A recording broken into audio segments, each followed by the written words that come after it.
Je, unahitaji taarifa kamili na uchambuzi wa ndani zaidi? Jiunge sasa katika grupu letu la WhatsApp kwa malipo nafuu kabisa. Utapata uchambuzi wa kila siku, mchana na jioni, update za dunia kwa haraka zaidi, fursa ya kumuuliza maswali Rahby papo hapo na kupata majibu ya haraka zaidi kutoka kwake. Usikose nafasi hii adhimu. Jiunge sasa na uwe mbele ya taarifa kuliko wengine. Tupigie kwa simu namba 0654467177 au tuandikie ujumbe ni unge na Rahby. Tutakuunga moja kwa moja.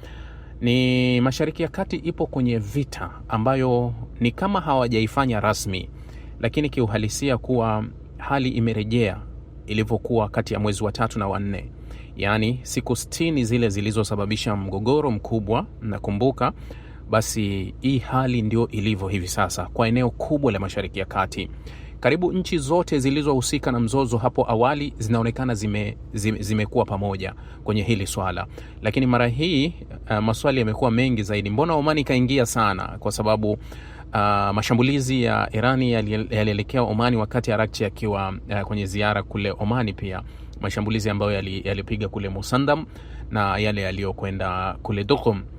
Kukafuatiwa na taarifa ya serikali ya Omani kumuita balozi wa Irani pale Muscat kwa mahojiano zaidi. Kwa nini mnatushambulia? Kwa nini mnatupiga?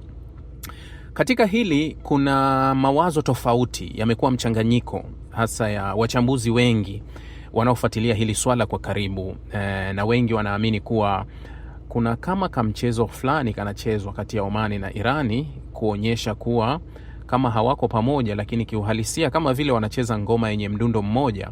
Lakini unajua nguvu kubwa ya upande wa pili inaweza ikadhibiti hili lisionekane. Kwa hiyo maswali mengi yamekuwa ni mvutano, au unaweza kusema ugomvi mpya kati ya Omani na Irani ambao unaonekana kwenye vyombo vya habari na ambao unapelekwa sana kwa mujibu wa vyombo vya habari hasa vya magharibi. Ni kama vile wanaona kuwa mbona Irani inazidi kutengwa, au nasema mbona Irani anazidi kuwa na maadui wengi. Hata yule Omani ambaye aliaminika yuko naye karibu, mbona anaonekana kama vile anakuwa ni adui yake. Lakini ukweli wa mambo, chini ya hizi kuna hadithi nyingi sana ambazo zinaweza zikatembea. Swala la Oman na Irani nilishawahi kulieleza kipindi cha nyuma kuwa jinsi itavyofanyika na vile Omani hawezi kubishia upande wa pili. Kwa hiyo kuna wakati Omani huenda nampa Irani taarifa zote kabisa. Kaka, nimeambiwa nifanye hivi. Sawa, wewe kafanye hiki. Mimi nitafanya hiki, lakini sitokufanyia hivi.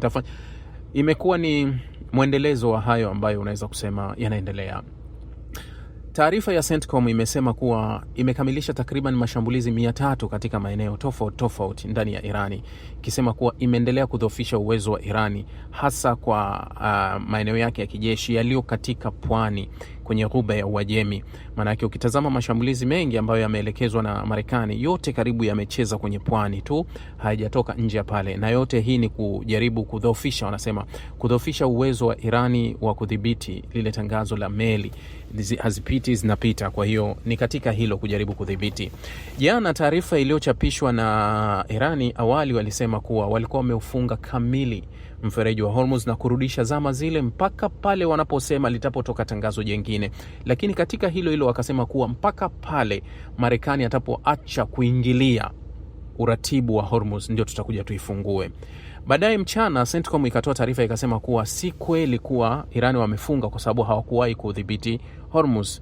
Sasa tunajiuliza kuwa kama Irani hawakuwahi kuidhibiti Hormuz, ile blockade ya Marekani iliyokuwepo ilikuwa kwa sababu gani? Kwa sababu tunafahamu blockade iliwekwa kwa sababu ya Irani amefunga Hormuz, wao wakaweka blockade kuwa kama we huruhusu meli za wengine zifanye kazi, basi na wewe tunazuia za kwako. Ndio wakaweka ile blockade kubwa ambayo ilikuwa ikizuia meli za Irani. Sasa CENTCOM walisema kuwa Irani hazuii lolote, na wakasema kuwa mlango uko wazi kwa meli zote za kibiashara zinaweza zikapita. Taarifa hii ikapigiwa mstari pia na waziri wa vita Hegseth, lakini Donald Trump baadaye akazungumza na vyombo vya habari kiwemo CBS News. Alizungumza pia akasema kuwa mlango uko wazi na Irani hamiliki Hormuz. Kwa hiyo kukawa kuna vita ya maneno kati ya nani anaimiliki Hormuz na nani haimiliki Hormuz. Lakini nadharia yangu iliyo hai ambayo mara nyingi nazungumza na wewe na inaishi ni nadharia ya kuwa muda huwa unatoa majibu mazuri kwenye kila ulaghai. Muda ni mwalimu tosha wa ulaghai wote, kuwa hacha mtu azungumze chochote atazungumza, lakini wakati ukifika unatoa majibu. Wakati utatoa majibu uelekeze majibu yake yako hivi. Sasa Majibu ya kuwa meli kiasi gani zinapita na meli kiasi gani hazipiti ndio majibu tosha ya kuwa nani anaimiliki Hormuz. Nilikuwa nimeona taarifa ambayo imechapishwa na jarida la Israeli la Haaretz, mfano leo asubuhi. Ilikuwa imeandika taarifa moja ambayo ilikuwa ikisema kuwa inasema kuwa report inasema around 20 commercial vessels transit Strait of Hormuz with US military coordination in past 24 hours. In past 24 hours. Anasema takriban meli 20 za kibiashara zimepita kwenye mlango wa Hormuz kwa uratibu chini ya usimamizi wa Marekani. Hii ni taarifa iliyoandikwa na gazeti la Haaretz. Hii taarifa. Sasa tutaijua hii taarifa ni halisi au sio halisi pale tutapopata majibu kwenye masoko, kwa sababu jibu huwa linakuja kwenye masoko kuwa ni kweli kinapita hakipiti, kwa sababu hata wakati wa mzozo mpana Donald Trump aliaminisha dunia kuwa meli zilikuwa zikipita. Aliaminisha dunia wakati huo kuwa hamna meli, lakini uchunguzi wa mfano wafuatiliaji wa meli UKMTO walivyokuja kutoka akasema kuwa hakuna meli yoyote inayopita. Hakuna meli yoyote inayopita. Sasa hizi ni taarifa ambazo unaweza ukaziona zimeandikwa na vyombo vya habari kuwa kuna meli zimepita. Nilikuwa asubuhi, moja swali niloulizwa wakati niko UTV, aliniuliza kuwa Irani itafanya nini kuulinda mfereji wa Hormuz ili kutimiza malengo yake kuwa tumeufunga. Unafanya nini? Swala ni dogo sana. Huhitaji majeshi. Yani huhitaji kuwa na kikosi chochote, na nimeshalieleza mara kadhaa hili kuwa huhitaji kuwa na chochote kufanya hivyo. Unahitaji kutoa tangazo tu. Pale tangazo linapotolewa tu kuwa njia fulani ni hatari kwa meli, inatosha kufunga. Kwa sababu wafanyabiashara hawawezi kujiingiza kwenye hasara. Makampuni makubwa ya bima yameshapata hasara za kutosha sana kwenye hii mizozo. Sasa hakuna kampuni ya bima ambayo itaingiza bima yake. Unajua meli moja ni hasara kubwa. Meli moja inabeba pipa milioni 2 takriban. Lita milioni 2 inabeba takriban mapipa mamilioni ya mapipa. Sasa kama lita milioni 2 inakuwa iko kwenye meli moja, hasara ya ile ikiwa itashambuliwa au itadhurika, hasara yake unaweza kuikadiria ni hasara kubwa sana. Kwa hiyo makampuni ya bima hayawezi yakaingiza bima yao kwenye meli ya namna hiyo, kusema kwa tuingize tu kwa sababu tunataka tumridhishe fulani. Na nadhani mnakumbuka wakati Marekani alisema kwa tutazisindikiza meli wakati huo. Hata baadaye Donald Trump akasema kuwa mpango huo tumeufuta, hatuwezi kusindikiza meli. Lakini hata ilipokuja wazo la operation ilikuwa inaitwa nini? Operation Freedom ya uhuru, ambayo anasema kuwa ya kufungua njia ile, licha ya kuwa Saudi Arabia walizuia kwa kusema kuwa ardhi yetu haitotumika kufanya mashambulizi, lakini pia ilikuwa ni hatari tu kwa sababu unahitaji drone, unahitaji kuweka warning, na drone tu peke yake kuweka tishio. Nadhani juzi kuna meli ilishambuliwa, nadhani ilikuwa ya India au ilikuwa ya Cyprus au baadhi ya video zilionekana kuwa mabaharia wake wakikimbia kwa kutumia boti ndogo za uokoaji ambazo zilikuwa ndani. Kwa hiyo unaona kuwa ni tishio dogo sana ambalo linaweza likawaondoa. Na kitu kingine kuwa nimezungumza mara kadhaa hata wakati wa mzozo nikasema kuwa wakati Marekani anasema kuwa tutaenda kuchukua kisiwa cha Kag au wakasema tutachukua kisiwa cha Kashmir, wakati huo nilisema kuwa ni vigumu sana. Yani unajua kuna vitu unaviongea lakini utekelezaji wake ni mgumu kwa sababu kile ni kisiwa. Halafu unapokuwa kwenye kisiwa ni sehemu iliyo wazi sana. Na unaposema kuwa nitachukua hapa, utakaa wapi? Yani utachukua hapa utakwenda mpaka wapi? Yani okay chukua, unakwenda mpaka wapi? Yani unakuwa kwenye target kubwa sana na target nyepesi sana kwa adui kukudhibiti na kukushambulia. Maanake kuwa ni kama vile umekwenda kwenye kitanzi chako mwenyewe. Hauwezi ukafanya vitu kama hivyo kirahisi. Useme kuwa naweza nikaamua tu kitu fulani nikakifanya na ikawa hivyo. Ni vigumu sana kufanya vile. Sasa unaposema kuwa meli tutazima vifaa. Okay, huo mchezo uliwezekana kwenye awamu ya kwanza kwa sababu taarifa tulipata kuwa zilikuwa zinaruhusa baada ya kulipiwa na Marekani. Lakini Marekani akaleta hadithi kama kuwa alikuwa ametumia ujanja. Lakini tuliona vyombo vya habari viliandika kuwa Marekani alilipa mabilioni ya fedha wakaweza kuruhusu hiyo. Sasa unaposema kuwa tunaangalia kuwa eneo la kilomita 33 upwani na pwani, meli ni kubwa, kwenye maji utaiona tu iko sehemu gani inataka kuvuka wapi. Kwa hiyo ni rahisi tu, iwe usiku iwe mchana. Manake kuna wakati wanasema meli zilikuwa zikizima taa zote, zinazima vifaa vyote vya ufuatiliaji, kwa hiyo zinajaribu kuvuka kimya kimya. Sasa kama zinaweza zikavuka kwa ujanja wa kuzima, yani kuwa umezima kila kitu halafu unavuka, kwa nini unakataa kuwa hakujafungwa? Maanake kama kungekuwa hakujafungwa, hapakuwa na sababu ya meli yoyote ipite imezima mifumo yake yote. Maanake inachofanya ni magendo, yani inachofanya ni kujificha, kuwa usinanii vile. Kwa hiyo sasa hiyo huwezi kuhesabu kusema kuwa hiki kiko wazi.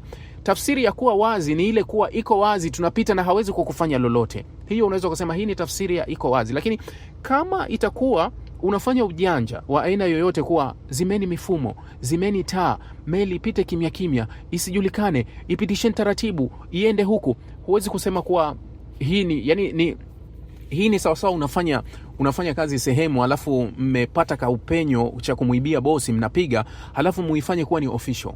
Yani kuwa sisi tukiingia tu tuna uhakika wa kupiga. Hiyo ni wizi. Sasa huo wizi dakika yote utadhibitiwa. Yani kuwa hauwezi ukaendelea. Huwezi kusema kama hii ni rasmi. Ukisema kuwa ile ni no, ile sema tunafanya wizi, kwa hiyo tuko hivi. Kwa hiyo unaposema kuwa mlango uko wazi, halafu wanapoulizwa uwazi wake ukoje, watu wanawezaje kupita na meli zinapita katika staili gani, unaonyesha staili tunayopitisha hapa, utazizima, tutasubiri usiku hali kisha kuwa giza, Irani watafanya hivi, hawataona, tutazima mifumo, halafu wewe utaipitisha itakwenda. Halafu huwezi kusema kuwa hii eneo liko wazi au kuwa njia iko wazi. Njia banaki bado ina tishio. Kama kuna tishio, it means nani anafanya tishio, ili tuamini kuwa nani anamiliki. Sasa muda utakuja kutupa majibu kuwa nani ni mmiliki au nani ambaye ameamua kuhusu hili. Lakini tuliona majibu katika awamu ya kwanza kabla ya kwenda kwenye makubaliano kuwa walikuwa wamefikia hapa kwa sababu gani. Walikuwa wamefika, tukaona na Iran alikuwa amedhibiti kamili, mfereji ulizimwa. Na ndio maana hata tangazo la MOU ambalo walikubaliana, unaona kuna tangazo ambalo Donald Trump alisema kuwa kila kitu kimekuwa wazi, mafuta yatapitika, kwa hiyo nataka wenye meli washeni meli zenu. So it means unapoambia washeni meli zenu, maanake walikuwa wamezima, ilikuwa hamna hapa pitiki. Sasa unaposema kuwa tulikuwa hatujafunga toka mwezi wa 5 kulikuwa kunapita, kwa nini walizizima meli zao kama wewe unawaambia washeni meli zenu, sasa mtapita katika uhuru wa kupita?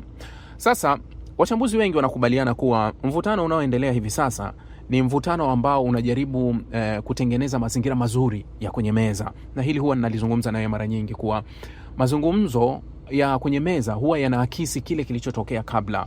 Yani ulicho nacho na unachoshikilia, unamiliki nini na umekuwa na nini. Hicho ndio kinachoweza kutoa majibu ya kuwa nini ambacho utakipata kwenye meza. Kwa hiyo inaonekana kabisa wazi kuwa huu mvutano unaoendelea hivi sasa wa kujaribu kwa kusukuma hivi na hivi, kama Marekani ataweza kufanikiwa angalau kumsukuma Irani amiliki njia ya Oman, yani kuwa afanikiwe kuimiliki njia ya Omani, manake Marekani inamrahisishia kwenye mazungumzo yajayo. Yani inampa njia kwenye mazungumzo yajayo kuwa bana, na mimi ninacho kimiliki. Kwa sababu unafahamu kuwa, kumbuka mwaka jana au mwaka juzi Urusi na Ukraine baada ya kuona kuwa Urusi anang'ania sana kukaa kwenye meza, kila ukijaribu anataka tukae kwenye meza, walichofanya kwa akili waliopewa na Marekani, wakasema kuwa ingia kwenye eneo la pili la Urusi na wewe nenda kashikilie baadhi ya miji yake. Kwa hiyo Ukraine walifanya mashambulizi ya rocket, walienda walichukua eneo kubwa ndani ya Urusi kwenye eneo la Kursk kama mnakumbuka, wakaenda wakalimiliki eneo kubwa kabisa kwa wakati mmoja kwa spidi kubwa.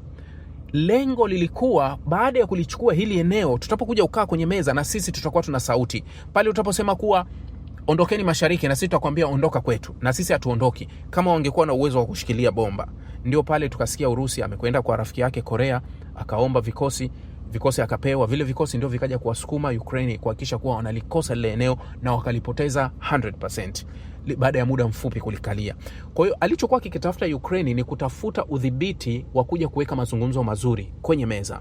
Kwa hiyo kinachotokea hivi sasa kati ya Marekani na Irani kuwa Marekani anajaribu kusukuma mchezo kuwa ili, kwa sababu anafahamu kitu gani, vita haiwezi kaendelea, yani vita haiwezi ikapigwa milele. Kwa vyovyote vile Marekani anajua kabisa kuwa huu mchezo tunaocheza, tunajua kabisa kuwa tunavunja kile ambacho tumekisaini, yani kile tulichokubaliana, kwa kulazimisha tunakivunja. Baada ya kuvutana hapa, diplomatic itaendelea kufanya kazi, wanadiplomasia watafanya kazi, halafu mwisho tutakuja kuitana kwenye meza. Kwa hiyo wakati tutapokuja kuitana kwenye meza, huenda na sisi tukawa tumebahatisha tumeshikilia baadhi ya kitu kuliko hapo awali.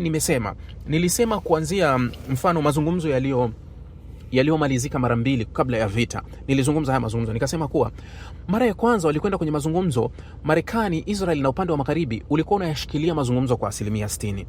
Irani alikuwa amebakiwa na 40%. Maana yake kuwa Irani kwenye mazungumzo yote ya kwanza na ya pili yale, wakati ule alikuwa loser. Yani kuwa alikuwa kwenye mazungumzo alikuwa anajua kuwa mimi sina nilichoshikilia. Yani basi ninatumia tu ubabe wangu kuambia kuwa hapana, hiki sikitaki na ndio maana walikuwa na jeuri, walikuwa na kejeli, walikuwa na kibri, walikuwa na yani ile confidence na kila kitu walikuwa nacho mbele ya Irani. Wakati huo wanamtisha kuwa usipokubali hili tutafanya hili, kwa sababu waliamini kuwa wao mchezo wameushikilia kwa kiwango kikubwa. Sasa wamekuja kwenye haya mazungumzo ya mara hii, niliwaambia kuwa tayari ile meza imegeuka, iko up and down. Irani anashikilia kwa 60% mazungumzo, wao wamebakiwa na 40, au unaweza kusema anashikilia zaidi ya 60%, wao wamebakiwa na asilimia ndogo. Ndio maana ikabidi wao waingie na kukubaliana kile ambacho Irani anataka. Nataka hiki sawa, nataka hiki sawa, fungueni hiki sawa, achieni hiki sawa. Sasa wakati wanahisi kuna utulivu, wanachokijaribu hivi sasa kukitafuta ni kubalance uwanja, yani kuanza kusukuma kete, yani tuanze kusukuma ile mechi irudi. Kama Irani alikuwa anamiliki kwa 70% tuseme, sasa hivi wanachosukuma angalau aende kumiliki 60.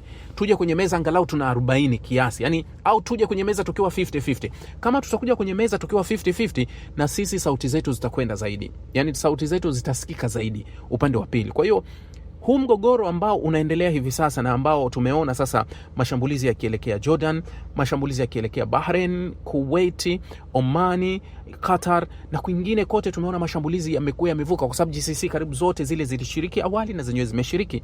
Tunaona hiki kinachoendelea ni katika mzozo ambao unalazimisha, ni mzozo wa Hormuz. Yani nani anaimiliki Hormuz katika kipindi hiki? Sasa mafuta niliwaambia juzi yalipanda kwa 5%. Siku iliyofuata yakapanda 1%. Jumla yamepanda kwa 9% toka kuzuka kwa huu mzozo. Yani tumetoka kwenye $72 mpaka jana ambayo yanakwenda leo yalikuwa 79 kwenda karibu 80, kwa sababu hata jana tumesikia mashambulizi yameendelea kuripotiwa. Irani hakusubiri tena Marekani ashambulie, alianza kushambulia wakati. Yani ni ule mzozo ulivyokuwa awali, kuwa sio kwamba tunasubiri tena. Yani zile alert tayari kwenye nchi zimekuwa za hali ya juu katika nchi zote ambazo zilishiriki hapo awali kwenye huu mzozo. Sasa hii ndio imepelekea bei ya mafuta. Niliona jana Marekani walichokifanya baada ya mafuta kupanda sana, kwa sababu ile tangazo ilisababisha mafuta yakapanda sana bei. Donald Trump aliruhusu sasa hazina ifungue tena akiba ya mafuta kuingiza sokoni ili kujaribu kubalance. Lakini usisahau kuwa mwezi uliopita nilikusomea taarifa ambayo ilionyesha kuwa reserve ya Marekani ya mafuta yake imeshuka kwa kiwango cha hali ya juu sana. Yani tangu mwaka 1983 reserve ya mafuta ya Marekani haijawahi kushuka kwa kiwango hiko. Yani imeshuka kwa kiwango kile cha hali ya juu sana. Kutoka mwaka 83 haijawahi kushuhudia hicho, yani kushuka kwa kiwango hiko. Kwa hiyo wameagiza tena hazina ifungue mafuta, ile reserve, yale mafuta ya reserve yaingie sokoni kwa kiwango cha hali ya juu, angalau kwenda kubalance bei ya mafuta. Sasa hiki ni kama hadithi ambayo ilitolewa mwanzo wa mzozo. Nakumbuka mwanzo wa mzozo ulivyoanza, baada ya kuonekana kama Hormuz imefungwa, tukaona kuwa nchi za Ulaya na nchi zingine zikasema kuwa zitaruhusu takriban mapipa milioni 400 yaingie sokoni. Pipa milioni 400 ziingie sokoni. Sasa nikasema wakati huo, kama pipa milioni 400 zinaingia sokoni, halafu Hormuz yenyewe ilikuwa inapitisha karibu pipa milioni ngapi wanasema kwa siku? Karibu milioni 20 sijui kwa siku, yani 20% ya mafuta zinaingia. Halafu pipa milioni 400 zimeingia. Ni kiwango kidogo sana. Sasa tutakwenda mpaka wapi? Kwa sababu kila kitu tunachokitoa ni limited. Yani hatuna suluhu, isipokuwa ni kama vile unaumwa, umemeza dawa ya maumivu. Yani ninaumwa, yani labda mguu umekatika, umefanya nini. Sasa kilichotokea mimi nimemeza dawa ya kupunguza maumivu ya mguu. Sio dawa ya kutibu mguu. Yani sijapata tiba, lakini nimepata dawa ya kupunguza. Kwa hiyo unaposema kuwa tutafungua hazina yetu au tutafungua, atakulazimisha kuwa fungua mpaka hatua ya mwisho. Tuone kuwa mpaka hatua ya mwisho, baada ya kufungua utabaki na nini? Kwa sababu kitakwisha, haitozidi kwenda baada ya pale. Baada ya pale unafanya nini? Baada ya pale ni lazima urudi tena kwake kuja sasa tuje tufanye hivi. Kwa hiyo ni hakuna chochote ambacho unaweza kusema kuwa unakwepa kwenye hili, ni kama vile tu unazunguka, kwa sababu tatizo sio kulikwepa, yani tatizo sio kulikimbia unakwenda upande, tatizo unalitatua. Sasa kama umelikwepa tu tatizo, umekimbilia pembeni na kuhisi kuwa hili ndio nimelitatua, bado utakuwa haujafanya lolote, yani bado hautokuwa umefanya lolote. Jana mshauri wa masuala ya kiusalama nani wa Irani Ibrahim Aziz alisema kuwa unajua, sisi tulichukua Hormuz kwa nguvu na tutatumia nguvu kuendelea kuilinda Hormuz. Kwa hiyo ukiwatazama wao wamebaki pale pale na hawataki kubadili chochote. Nilikuwa nikiona gazeti moja la Israel la Hayom lilikuwa limeandika makala moja leo ambayo ilikuwa ina makala hii inasema Iran forced Trump to make a choice, the price could be a war. Ni vigumu huyo anachokiwaza, anasema Iran inamlazimisha Trump afanye chaguo, lakini anasema gharama inaweza kawa ni vita. Hata gharama ni vita iko na muda, yani gharama vita iko na muda. Ukiniuliza kuwa haya yanaweza ikaendelea kiwango gani, naweza nikakwambia kuwa tutaendelea na vita za kusuasua, yani kuwa watapigana wiki moja wanakaa pembeni, watapigana wiki moja wanakaa pembeni, wanapigana siku 3 wanakaa pembeni, bila kwenda kwenye vita kamili kama ilivyokuwa mpaka Disemba. Hii inaweza ikawa hivyo, tunaweza tukaenda. Lakini ukiniuliza baada ya Disemba, nitakwambia kuwa hili linaweza likabadilika. Nadhani niliwahi kutoa tathmini yangu kuhusu mzozo, hasa mzozo wa Urusi na Ukraine. Nilikuwa nikiulizwa hii vita itakwenda mpaka wapi, nilisema tusubiri uchaguzi wa Marekani. Baada ya uchaguzi wa Marekani tutajua hii vita inakwenda mpaka wapi, kuwa itakwenda, itakwisha, itafanya nini, yani mwendo wake. Ni sawa sawa na hii hapa, nakwambia kuwa hii vita itakwenda mpaka wapi. Hii vita itakwenda mpaka pale uchaguzi wa Marekani utapomalizika na uchaguzi wa Israel utapomalizika. Baada ya pale ndio tunaweza tukaamua kuwa hawa wazayuni wawili, na kusudia Netanyahu na Donald Trump, wamenusurika kiwango gani. Netanyahu amenusurika kurejea kwenye serikali au Netanyahu ameondoka kabisa. Netanyahu ana nafasi kubwa ya kuondoka serikalini, lakini haiondoi kile cha Israeli. Unajua hata Netanyahu akiondoka, hawa waliopo bado still wengi ni wazayuni, wana staili ile ile, wanaweza kuendelea vile vile, isipokuwa tu wanaweza kubadili approach ndogo sana, au wanaweza kusema kuwa okay, tufunike kombe kwa sababu tumeshajichanganya, turudi upya, tuangalie, tunaweza tukajipanga, kwa sababu kama tunalazimisha kwenda mara nyingi tunaweza tukapoteza. Unajua kama ukitazama mzozo ulivyokuwa umeendelea kama Ukraine, kama mzozo wa Lebanon na Israel ulivyokuwa umeendelea kwa kingo chake, utaona kuwa kulikuwa kuna panic ya kisiasa. Panic ya kisiasa ndani ya Israeli ikawalazimisha wanajeshi wa Israeli waingie Lebanoni kwa nguvu, waonekane kama yani kuna kikubwa, lakini madhara yake ikatokea kuwa wakapata hasara kubwa sana, wakauliwa sana wanajeshi, mashambulizi yakawa makali, ikabidi warudi ndani. Kukawa na mjadala mkubwa, tunafanya nini? Kwa sababu inaonekana kama kuna malengo ya kisiasa ambayo ndio yanatusukuma tuende huku speed. Yani yanawapofusha. Yani malengo ya kisiasa yamewapofusha, wamekuwa vipofu, wanaona kuwa hakuna lolote, tulazimisha hivi vitu vitokee. Lakini wakati wao wanalazimisha, hasara ndio inazidi kuwa kubwa kwa kiwango kikubwa. Sasa ndani ya Israeli huenda utawala ujao ukaja ukaona kuwa kama tunalazimisha hii tupite hapa tunapolazimisha kupita, huenda tukapoteza zaidi. Kwa hiyo kuna wakati wanasema tufunike kombe, turudi tujipange na hila zetu zirudi. Na mnabaki pale nilichowahi kuambia kuwa vitu vile niliwaambia. Vita itarejea Hormuz.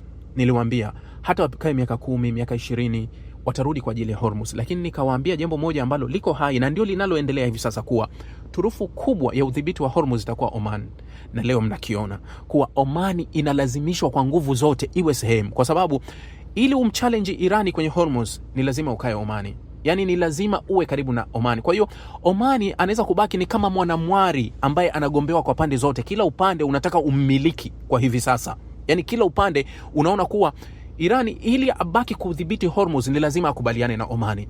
Yani ni lazima akubaliane na Omani ili asije kuingia kwenye mgogoro na Omani. Wanasema mimi eneo langu hili sitaki ugomvi na wewe, mimi eneo langu nitaruhusu. Lakini Irani analazimisha hivi sasa kuwa hataki mgogoro na Omani, na hawa upande wa pili wa magharibi wanajaribu kukaa karibu na Omani ili Omani areact kwa Irani, kumwambia Irani, sikiliza, haya maji tunamiliki mimi na wewe, wewe upande wako zuia meli zako, mimi upande wangu nitaangalia utaratibu wangu, niruhusu meli zangu. Wamhold Omani awe magharibi. Hicho ndio wanakitoa sasa. Omani ameshasoma mchezo kamili kuwa hawa wote wananitaka, ndio maana ameamua kuwa neutral. Omani anasema mimi sitaki lolote kuumiliki mfereji, nataka ubaki katika utaratibu ambao unakuwepo au tutakubaliana wote. Kwa hiyo Omani hataki kutia mkono wake, amemwachia Irani aamue anavyoona yeye. Lakini upande wa pili sasa wanamforce Omani amlazimishe Irani kuambia kwa bana, tuna kilomita 33, tutakata kati kwa kati. Kaa kwako nikae kwangu. Kila mtu abaki na hizo 16 10 ngapi hizo kilomita. Kwa hiyo kilomita 16 Omani nizitumie kupitisha meli, ndio wanachomshawishi hicho. Sasa ukitazama mkataba ambao ulisainiwa, ambao uliruhusu hapa meli zipite, ni mkataba wa mwaka 1968. Huu mkataba ulisainiwa ambapo Iran alisema it's okay, lakini baada ya mapinduzi ya 1979 ya IRGC walivyochukua nchi, wakasema kuwa wao hawafungwi na makubaliano ya mwaka 68 kwa sababu hayawahusu wala hawakuwepo. Maana yake serikali hizo saini zilikuwa za kina Shah. Wao wakasema haya makubaliano ya Umoja wa Mataifa ya mwaka 68 wao hawayatambui wala hawafungwi nayo hayo makubaliano. Kwa hiyo wanaweza wakaamua kile wanachokiona wao. Lakini katika kipindi chote hawakuwahi kuchukua action wala hawakuwahi kuchukua hatua zozote dhidi ya hapo. Mpaka wao wamekuja kuwachokoza tena, ndio wao wamekuja kuchukua hatua kuwa sasa tuliwaambia hatuheshimu haya makubaliano yenu ya mwaka 68 na hatuyatambui. Wamekuja kufanya kwa vitendo kuwa hatuyatambui kiukweli. Lakini miaka yote walikaa, licha kuwa sio wao waliosaini na walisema kuwa hayatufungi, lakini hawakuwahi kudili nayo sana wala hawakutaki. Lakini mpaka walivyoona kuwa kuna tishio wakasema sasa na sisi tunachukua hatua, ndio kilichotokea kikafanyika hizo. Jamani, Rahby Digital, haki na ukweli.